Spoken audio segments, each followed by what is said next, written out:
Hi, everyone. Mitch from PickDogs.com here with Chris, Brian, and Jovan. It is Saturday, September 28th, 2024. It's my favorite day of the week during my favorite time of the year. It's college football Saturday. We've got a pretty solid card today. It's one of those cards where it's like there's, you have the giant game of the day, which could be, if it was, 3 weeks from now, it'd probably be the game of the year, in Alabama, Georgia. It still can be. But you also have a lot of interesting games here. We have a lot of teams that haven't played anybody, having to really play in different style of games. So should be pretty interesting. We got a lot of teams going on the road that have been home a lot. Of course, Michigan's still home 5 weeks in. No road games playing for the Little Brown Jug today. I'm going to talk about the elephant in the room. But, yeah, Miami lost last night. We lost that game. I don't know any other way to say it, but the way that it works is this: it goes to some room with a bunch of guys from the ACC who we trust as far as we could frickin' throw these people, and they say this: if Virginia Tech wins this game, it's a very, very bad thing for our conference. It gives us less shots at making the college football playoff. More than likely, the ACC is going to be a one team in the playoff. Their best chance is to have Clemson run the table the rest of the way in the regular season, Miami to run the table, play Clemson in the championship game, and they both go in, especially if Clemson beats Miami in that game, which certainly is a possibility. There was no benefit to Virginia Tech winning that game. And believe me, if you don't think that came into the decision-making factor there, in 6 minutes of replay, normally those replays, the longer they go, the more the play is going to stand. Chris, any thoughts on No. I mean, normally I'm on the shit end of the call, and I'm calling it, as it is. We're on the good end of the call, but I don't want to win like that, I don't want to win like that. Yeah. No, you hit the nail on the head. It caused a lot of controversy last night. It almost I don't want to say dirty is the word, but it's just like, you don't feel like, you won the game. You just feel like the other team lost it and it wasn't right about it. But it was just, it was, it's going to be talked about for a little bit for sure. But, we just move forward and we just move on to a Saturday card and try to sort of put it in the past, put it in the rear view, and hope that, these teams decided on the field for themselves. Just way, way, way crappy, man. I just, as a fan of the game, even as a Miami fan, when they called back the touchdown run for Virginia Tech, that was clearly a touchdown that they called holding against their offensive line. There was no hold whatsoever on that play. Virginia Tech at least drove down the field and scored the touchdown. I mean, I never said, in any of the shows or any of the videos or anything that Virginia Tech was going to be an easy game for Miami. I never said that. In fact, I said the opposite. They always play us tough. 21 returning starters. They could have easily been undefeated going into that game. The games they lost were by a hair. And you said it on yesterday's morning show. You said it. There's a game where Miami's going to stumble. It could definitely be this one. Yeah, I mean. And, Virginia Tech came in, totally prepared. I mean, that running back just chewed us up and spit us out. Those receivers, just absolutely had their way. Brian, any thoughts on the game or anything else that happened over the course of the week? I was thinking you'd come in with the opposite opinion on this one. But if you go by the letter of the law, they made the wrong call there. But, it's hard to see Miami's season go down the toilet. It wasn't a clear cut. You don't see the Virginia Tech player actually catching the ball. So for me, I think it could have went either way, but it didn't go by the letter of the law for sure. If he didn't catch the ball, then why did they rule it a touchdown on the field? I don't know why they ruled that. Clearly, I wanted Miami to lose, but I couldn't clearly see that the Virginia Tech player had possession with the feet down. I think the call they should have stuck with the call on the field, but I'd hate for Miami to lose their season for a play like that, honestly. Obviously I don't want Miami to lose, but it's like I don't want to win like that. I don't like winning like that. Jovan, any thoughts on the I don't know, man. It normally we're on the other end of it, and it's way more worse call than that, that we're on the other end of it. But last night, I mean, that just seemed like the fix was in. I mean, I don't know. For me, well, I went to sleep at 24-14. You know, I was pissed off because I made the wrong decision. I had Rutgers all week, and when it was time to actually put it in, I hedged and I backed off of that, and I put Miami on. So I was dead in the water, and I knew it. Virginia Tech always plays them tough, and it's just ho hum as far as that goes. So with that said, I did wake up and they were, in the process of reviewing it. And, I was kind of, um, confused about, the whole situation. So I had to just listen in. And I didn't actually see the replays or anything like that, but they called it a touch. They called it non-catch. The Miami fans and the Miami players went wild running on the field. Well, not the fans, but the actual players. And how the lights went off and on, and that was that. And then I heard the commentary, and when I did get around to seeing it, I've seen worse. I've seen worse calls. Oh no, I've seen so. worse calls, but the thing is that the call on the field was touchdown. Oh yeah, absolutely. They called a touchdown, and it supposedly it takes indisputable evidence to overturn something like that. I mean, we've been on the wrong end of some of the worst calls in the history of college football. So we know what it's like to be on the wrong end, but it's like at the same time, I know Miami fans, we don't want to win like that. We'll win a close game that shouldn't be a close game, and we understand what that is because we've had championship teams. We had a 25-year run that's never will be matched. In college football, 23 out of 25 years having a shot at playing in the national championship game, playing in 9 and 11 years. It's like I don't think that's going to be matched anytime soon. But the thing is that in a lot of those games in there was some close games in games that shouldn't have been close.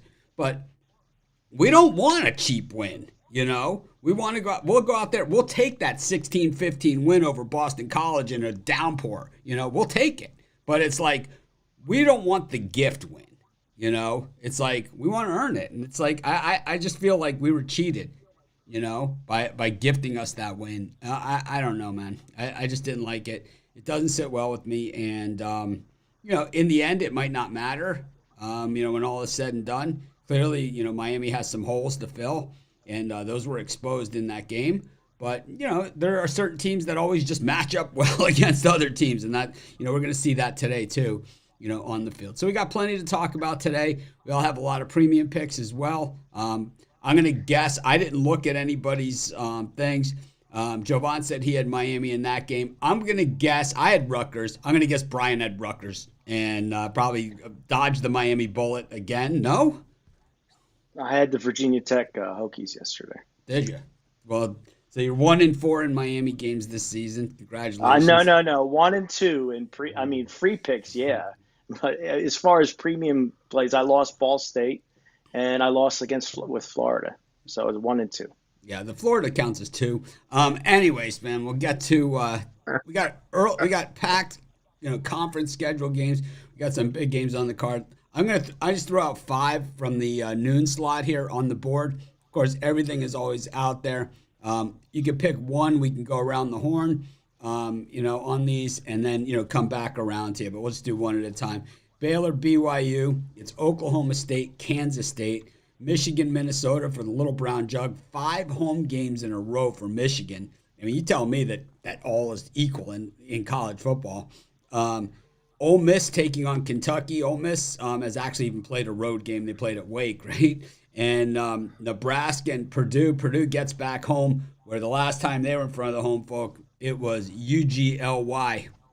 You don't need no alibi. Chris, what do you think of these 5 or something else from this 12 o'clock Eastern time slot? When you said UGLY, I thought you were going to be like, speaking of UGOY, I'm going to go with I Kansas said State. you don't need no alibi, and then I throw it to you. Well, I know, but I was going to say, I just thought you were going to hit me with the speaking of UGOY. I'm going to go. MOMA. Whose fault did you look that way? Your mama. Yeah, your mama. I love that, man. We used to do that in college. College, we used to do that one into the who's your father referee. Oh boy. Yeah, you're a bastard. I got to follow that up. Okay, I'm going to go with Kansas State here. I think getting back home is going to help the Wildcats in this one. And realistically, I just think this is a fade of Oklahoma State's defense. Sure, Oklahoma State's going to be able to pass the ball. They're going up against a mid-level, Kansas State pass defense, but Oklahoma State's defense, 126th in total defense, 101st in yards per play, 103rd against the rush, 122nd against the pass. So whatever Kansas State, I think, wants to execute in this game, I think they'll be able to. And I think they win this one by a touchdown at home. So I'm going to go with Kansas State. I'm going to lay the 5.5. Both teams battle-tested. Brian? Yeah, for me, it almost was a premium play taking the Baylor Bears, laying the points. What I stayed away from it because the early games, it seems like normally the matches win early. You got a 2-2 team laying points against a 4-0 team. I like to buy low, sell high. I think right now you can't get much higher than BYU. They come in off a big win over Kansas State. They've road wins against SMU and Wyoming, and Baylor lost to Colorado. You can't look much worse than that. But Baylor at home, always tough. If you look at the stats, they match up pretty close. I'm going to take the Baylor Bears lay the points here. Definitely. The line looks funny in that one. Jovan? Yep. Yeah, I see a lot of love with Minnesota in this early slate, but I'm not buying it.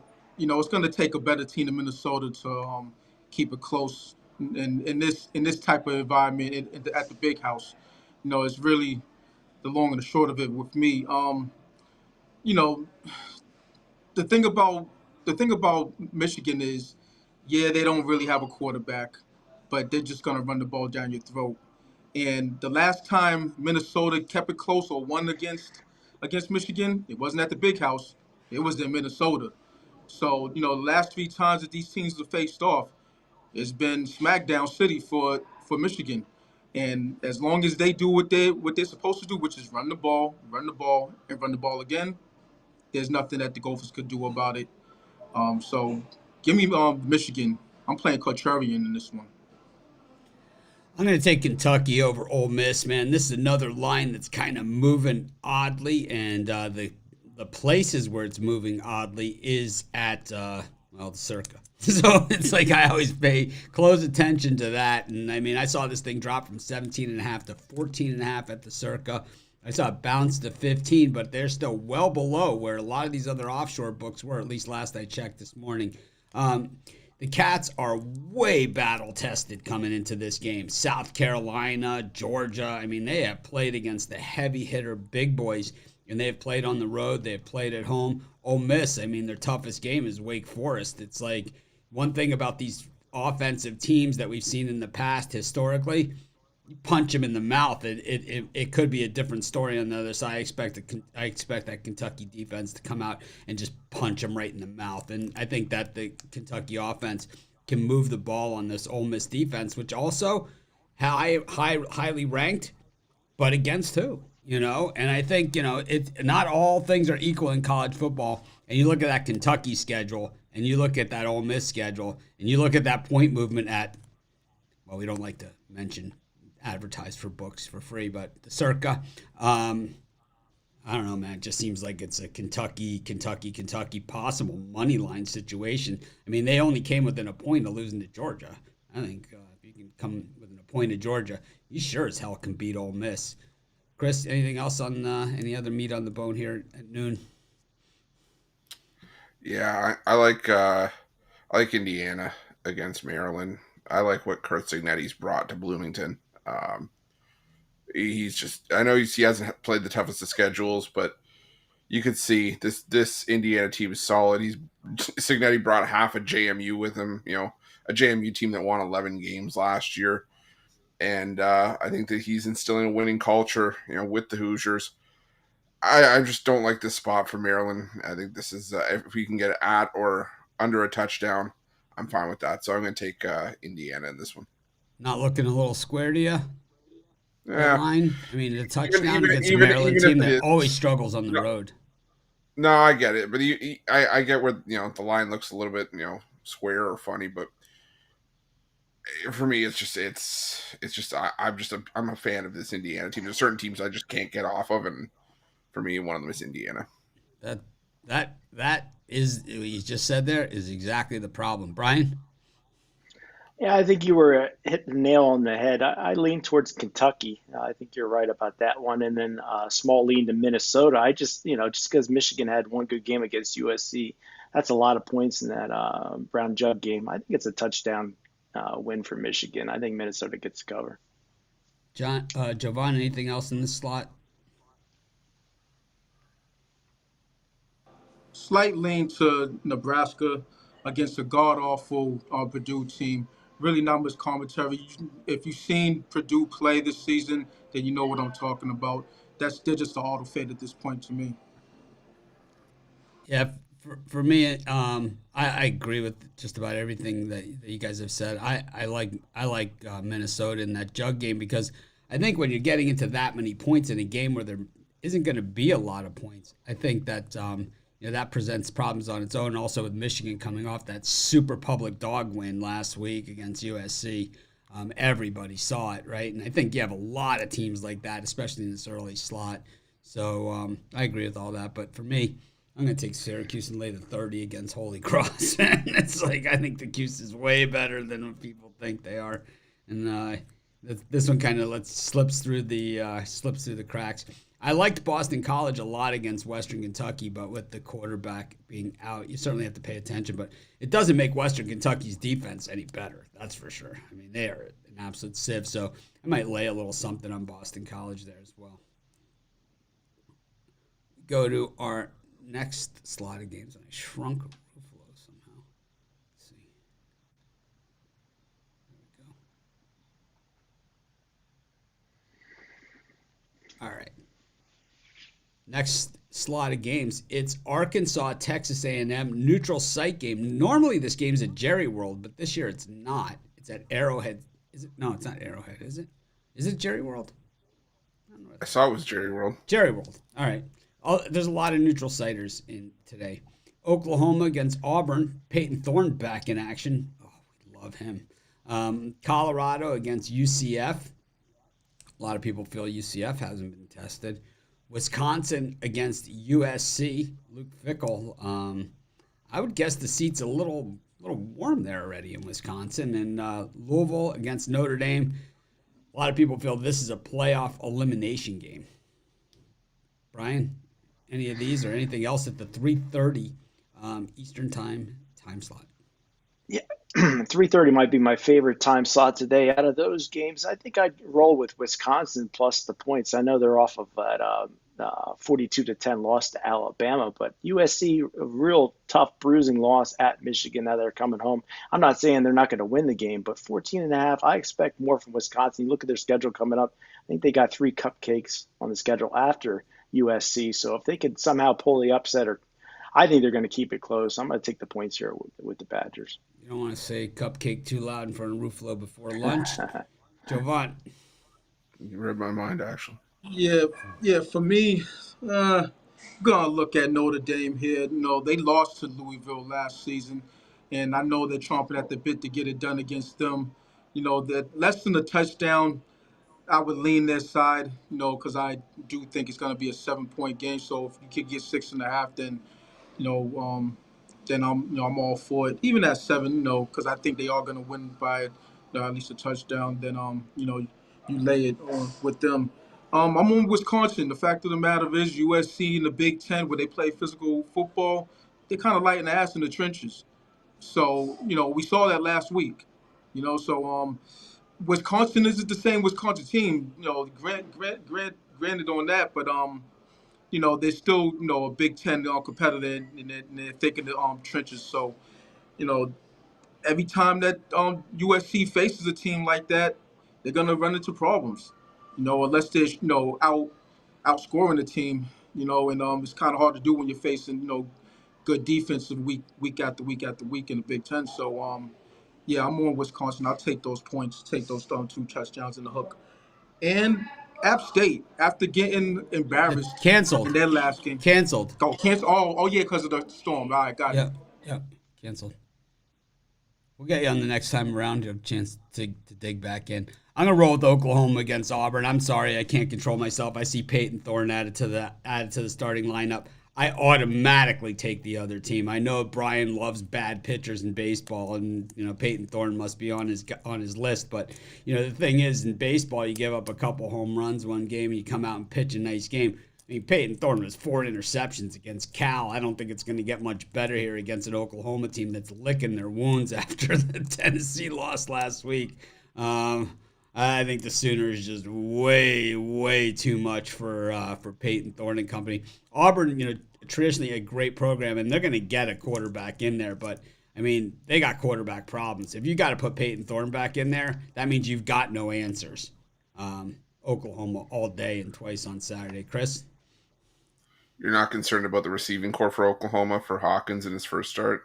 Apparently, like 5 of their receivers. The receiving corps for Oklahoma is going to be playing in the secondary today. Peyton Thorne was bashing the guys that got mad at him because he busted up their fantasy football parlays. I mean, the guy threw 4 interceptions in the freaking game, man, and no touchdowns. It's like, and he's the one complaining that people are mad at him. It's like, what a jerk. I mean, it's not like these guys play for free anymore, in Pride. Yeah, it's like, they get a lot of money to play. Peyton Thorne's like a $3 million quarterback or something, as crazy as that sounds. Oh, God. Yeah, I'll go with the one that hasn't been mentioned. I'll go with Arkansas against Texas A&M. I like the value of the Hogs and the points in this one. I think this has, a 3 or 4 point game written all over. It's a scene. It's still around 5.5. I'm fine with that. I like what Taylor Green has brought to this Arkansas offense, and I don't know what's going on with the quarterback situation with Texas A&M. Whether it's Connor Weigman, whether it's Marcel Reed, I don't know. But for me, I think Taylor Green is the better one of all 3 of those quarterbacks. And yeah, like I said, I just think this one is close game written all over it. So, Woo Pig Suey, give me the 6. Brian, anything? Anything else? You mean another pick? Yeah, for 3:30 if you got it. Yeah, you know what Javon had talked about Notre Dame and Louisville. I think Notre Dame had Louisville on their crosshairs circled for a while. I think that's part of the reason they struggled last week. I think Notre Dame goes in and crushes Louisville today. That's just the lean, though. I'm going to take the Irish. They get the points. Louisville always a little overrated on the road. Javon? Yeah.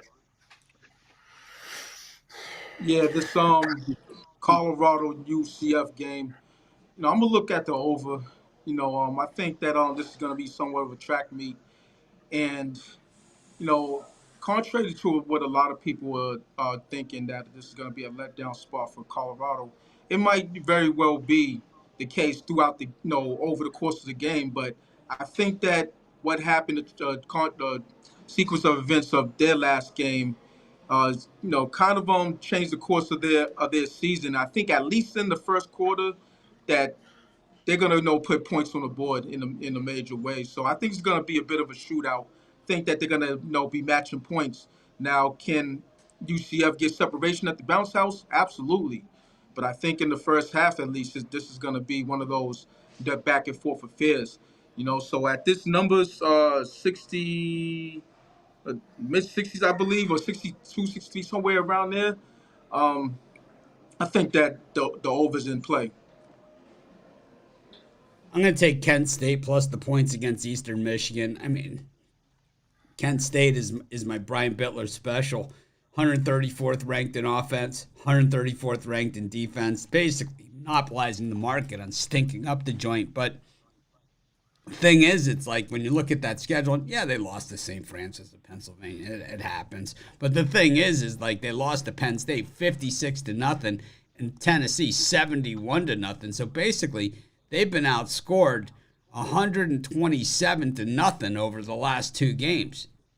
They got to do better than that. Eastern Michigan is not like a world beater by any stretch of the imagination. They're 3-1, but their wins, Jacksonville State by 3, UMass by 14, right? They're 4-0 against the number. Eastern Michigan, always a very good cover team, but normally that's as a dog.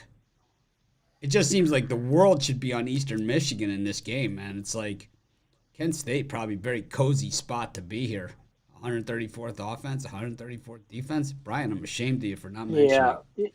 Yeah, I agree with that one. 4-0 Eastern Michigan against the spread. Kent State 0-4. Plus, they've been hearing they're maybe the worst team ever in college football.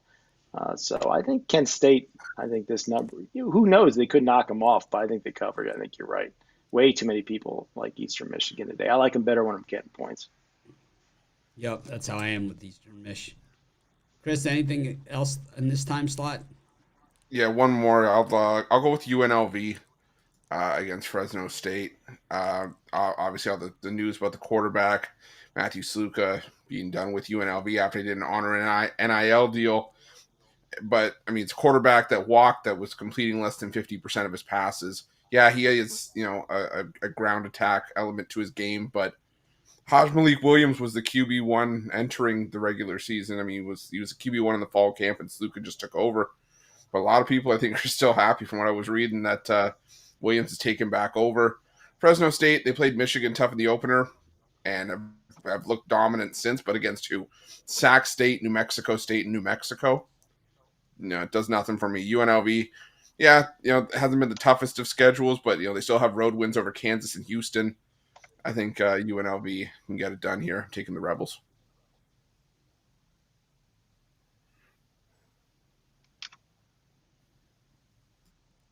Anything else for anyone in this slot? Nope.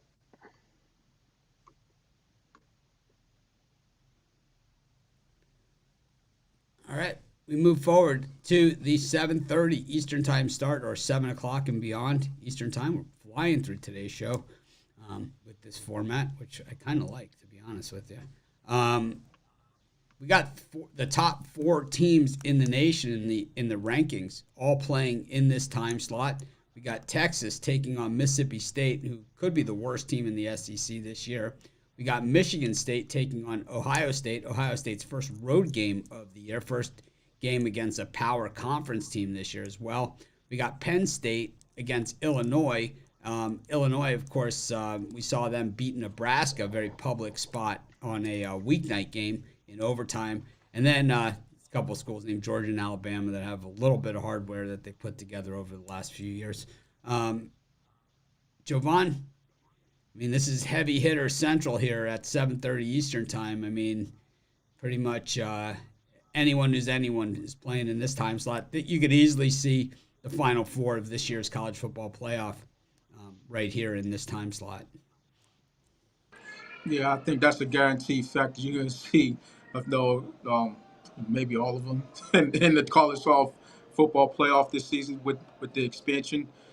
We're going to look at this Penn State game. I'm on Penn State in this one. Another game where, Illinois is getting a lot of love. I get it. They played Penn State tough in the past.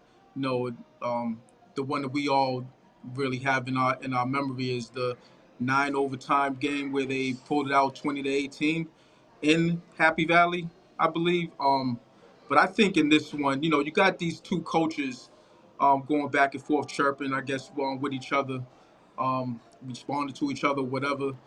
I just think that Penn State, they could score in more ways than Illinois. I think that's going to be a problem for Illinois in this one, even though their quarterback has been doing some good things. And whenever Franklin, he gets a chance to run up the score on somebody, he's going to do it. And I think that if Illinois' defense doesn't come to play, then he's going to run it up. So I actually think that this line's light, and one of the last games that got left on the cutting room floor as far as premium picks. I like Michigan State on the money line against Ohio State. You can get it between 1,200 and 1,400.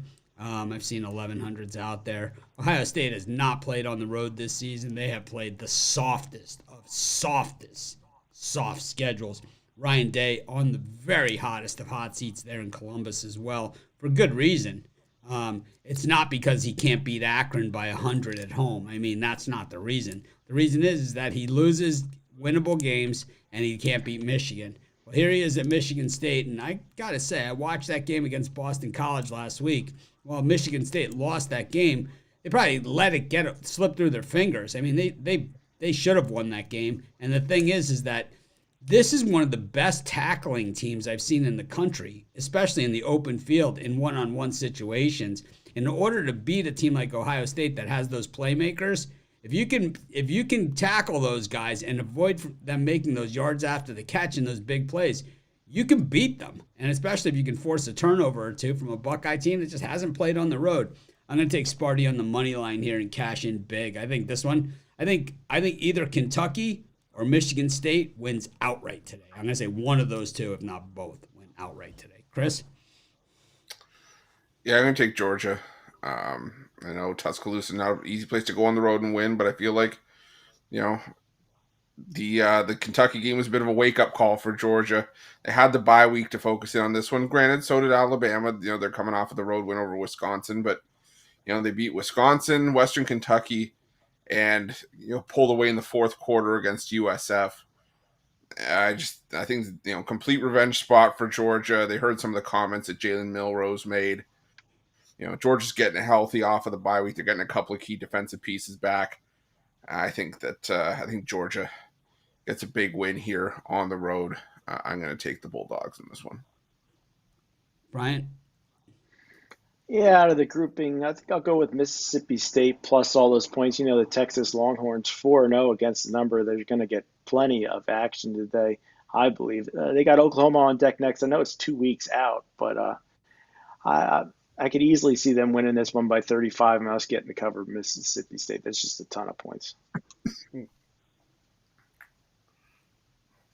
Javon? We're gonna look at Texas Tech. I think given the fact that Cincinnati, they shut out, their last opponent, Houston, a bad Houston team. I think they just come into a bad spot in this one going into Lubbock. Lubbock is a tough place to play in, so dealing with a team that can't put up points in a hurry in Texas Tech. I think that they run into a buzzsaw in this one, to be quite honest with you. And it's it's at a short number to me, so I'll lay the points.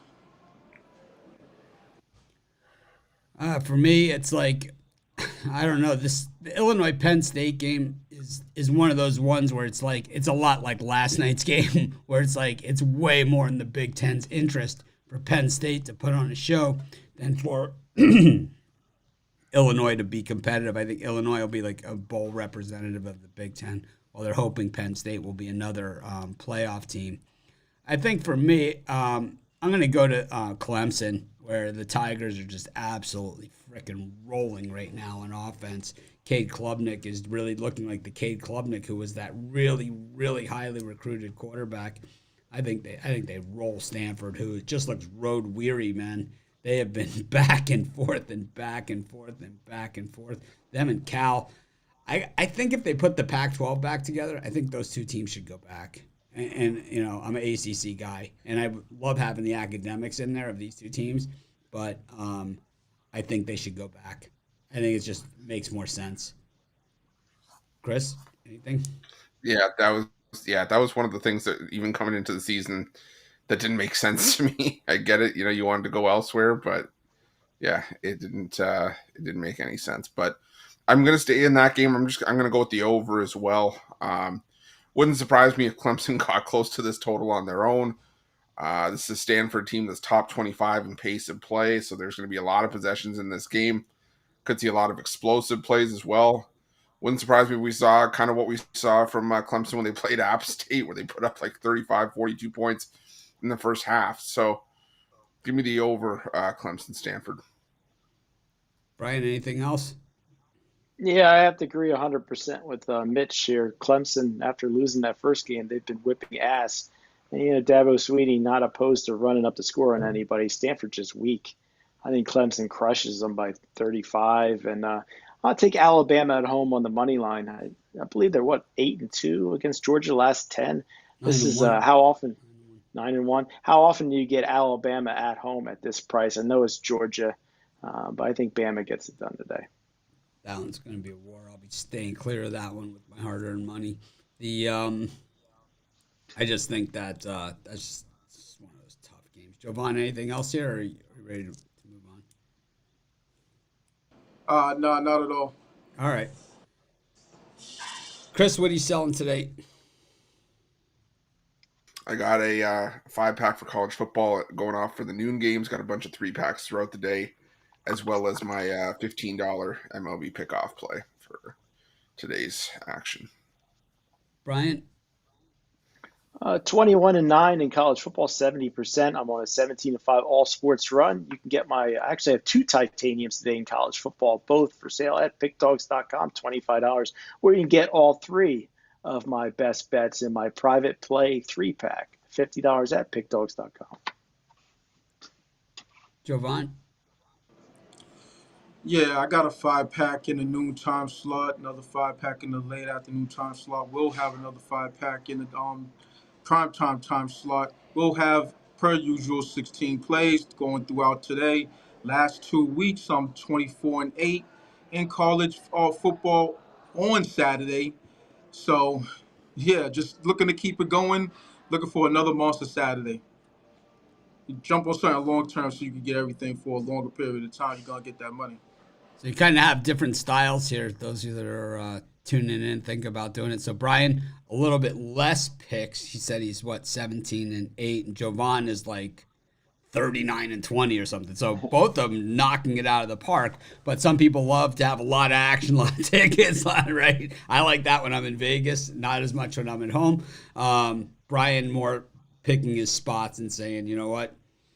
2-for-1 capper special there. Me and Jovan, you can't go wrong there. Might leave a couple on the table. Might leave a couple on the table, but the ones that I do have on the table, I like where I sit. So, like you see, totally different styles here. So, I have my top play of the day, my college football score. Last week was the first time that we lost one this season, and the thing is, if you bought it the day that it was for sale on Saturday, which was the only day I had it up, by the time I had it up, and if you bought it in the morning, it actually pushed on that game. So you didn't even lose. It was Boston College and Michigan State. The line dropped to 4. The game landed on 4.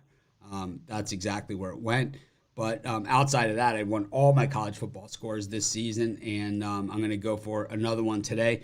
Love it. And I have early plays. I have early 3-pack. I have afternoon and evening to put together 3-packs on those as well. I just don't have them up yet for sale, but I will. That's about it for that stuff. As far as Major League Baseball, we have we're going to cover the last slot of college football, but Major League Baseball today is kind of like a washy day. It's like, I have people that have my season package. I'm going to try and put out a pick for you, but I really don't love it.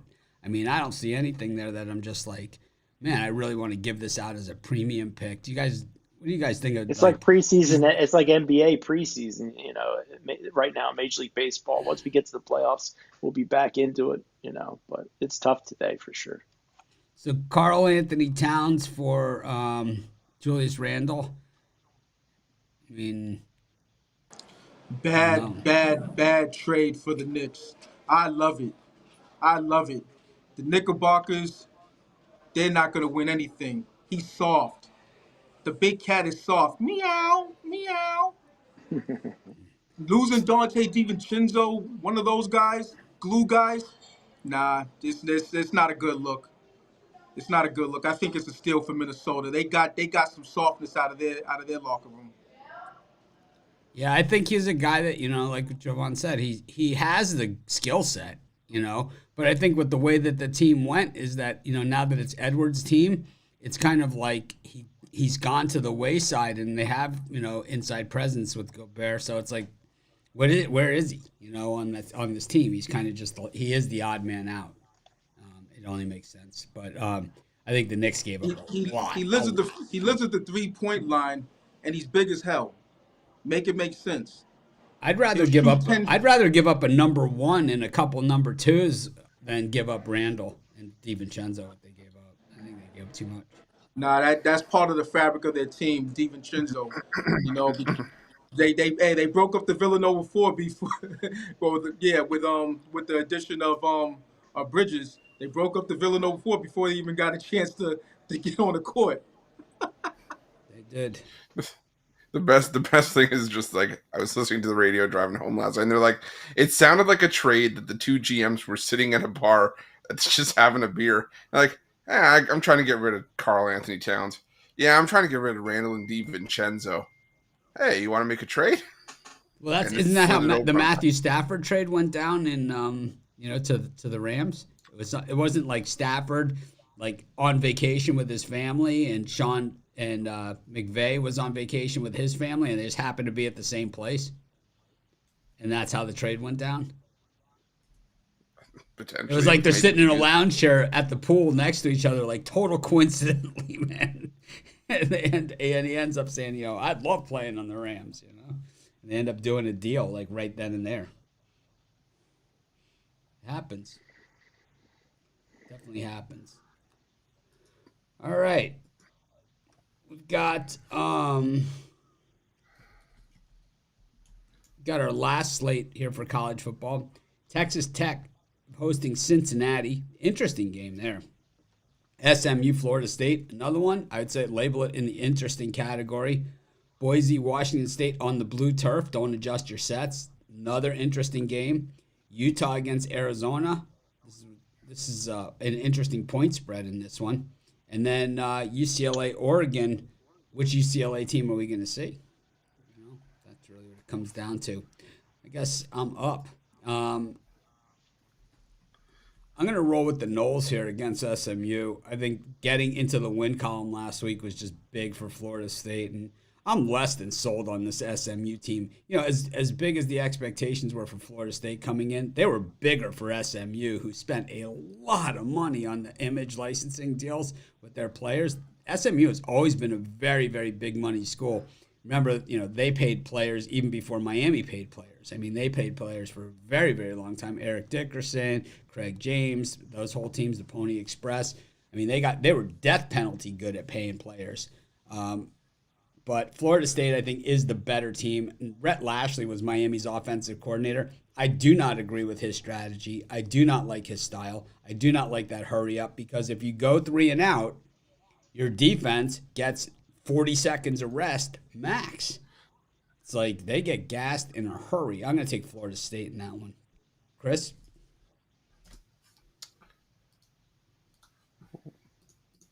Yeah, I'm going to take Oregon against UCLA. I just don't think that the Bruins have the horses to hang with Oregon for a full 4 quarters here. I think it's one of those games where Oregon pulls away. I think Oregon showed something when they won big against Oregon State, and I think UCLA is a downgrade from Oregon State as well.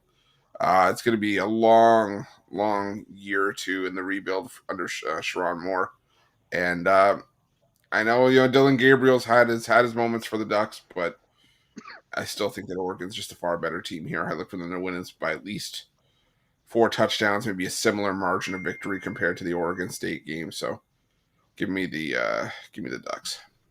Brian?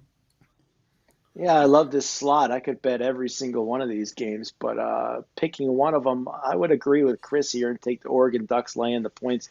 They started off slow against Idaho and had a rough game against Boise that was close. But Boise, there's no shame in that. They have a good defense. I think Oregon is going to run up the score here. I think it's going to be similar to the Stanford-Clemson game here. I'm going to take Oregon, lay the points.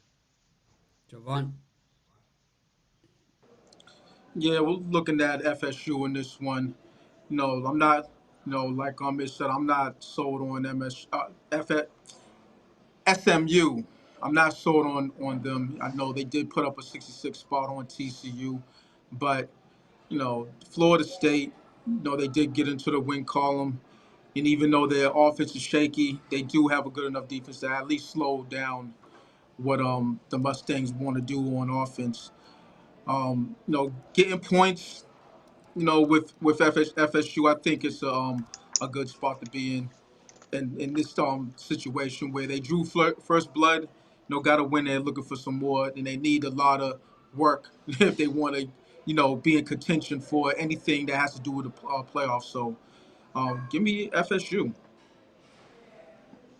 Yeah, for me, I'm going to head to the Rio Grande rivalry, the Battle of I-25, New Mexico State. Yeah, I know it's one of the sexiest matchups on the board. It is a big-time college football rivalry game, and I know everyone's going to be tuned into this one, so that's why the line is where it is. But I think what you have here is New Mexico State has actually won the last two meetings between these two teams, and if you want to lay points with New Mexico on the road, you can be my guest. I'm taking New Mexico State plus 9 points in this thing. They're 1-3 for a reason, Chris.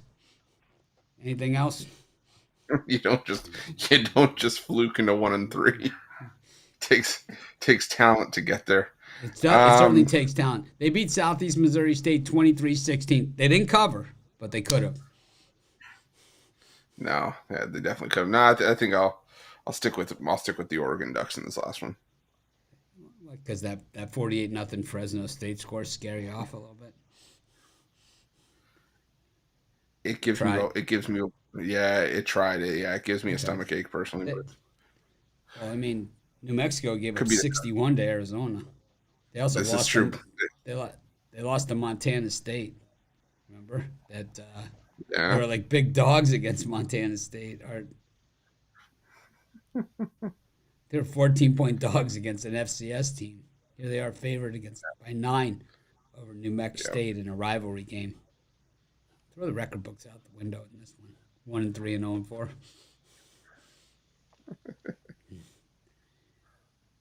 Worlds collide. Brian, anything else? Yeah, I'll tell you what, I agree with you guys. I like Florida State plus the points. Remember, Florida State at the beginning of the year, they were a top 20 team. So they top 10 team. So you're getting 6 points against an SMU team. It wouldn't shock me if Florida State pulled the upset. They got the horses to do it. Also going to lean here to Boise State at home, laying the points. I think that Boise defense. I know the records-wise, you think you're getting a good deal with the Cougars, but Boise State's played some tough competition. I think at home they get it done. 6.5's a little worrisome. That's why it's a lean, but I think in the end they win this game by 10. All right. Well, any baseball for anyone?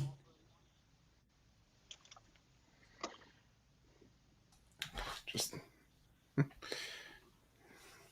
give me 2 seconds. Chris, anything? No, just the one that I got for sale.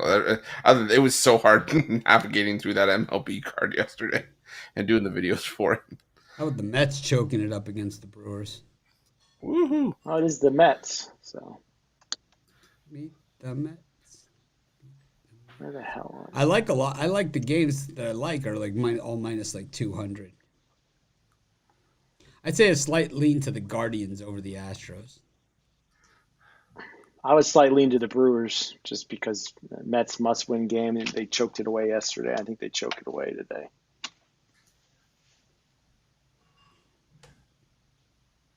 I didn't even know Xavier Curry was on the Marlins. On the varsity? Yeah, well, he's on the Marlins. I didn't even know that. No relation to Steph Curry. Oh, what? Yeah. Xavier Curry. I didn't know that. Oh, yeah. The only thing I'm interested in is in the Braves making it. Like I said, I've been on record saying that the Braves are going to make it into the playoffs, and the Mets, to a lesser extent, the Mets aren't. So a collapse from the Mets wouldn't be a bad thing in my book. But first things first, I want the Braves to get to the playoffs because my philosophy is it's the same as it ever was, and the Braves have been perennial playoff teams. Perennial playoff team for decades. So I don't think that's going to change. And, the cream rises to the top, 3-0, whereas the Mets dropped it. I'm going to follow Xavier on IG. He's only got 7,200 followers. I'm going to be part of that posse. He was picked up off waivers by the Marlins. Usually these athletes have like hundreds and hundreds of thousands of followers. Xavion's got 7,200. We have more followers than he does. I'm in. I'm going to buy low on Xavier. That's right. Buy low, sell high. Oh, man. I'm in. No relation to Steph. Parlay time, Chris. All right, let's go with. We're getting this show done in less than an hour. This is the. I know this is, it's.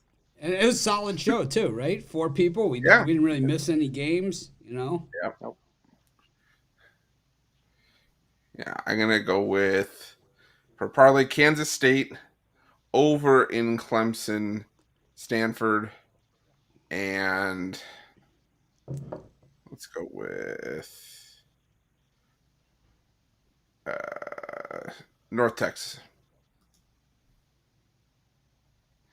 For me and my parlay, I'm going to go with the Oregon Ducks, lay the points. Baylor Bears minus the points. Florida State plus the points. Jovan. Just whipped up a Big Ten 3-team of Wisconsin, Penn State, and Michigan. Trying to put one together here. I like Michigan State on the money line, Kentucky on the money line, Florida State on the money line. I'm just trying to see what it pays. Kentucky plus.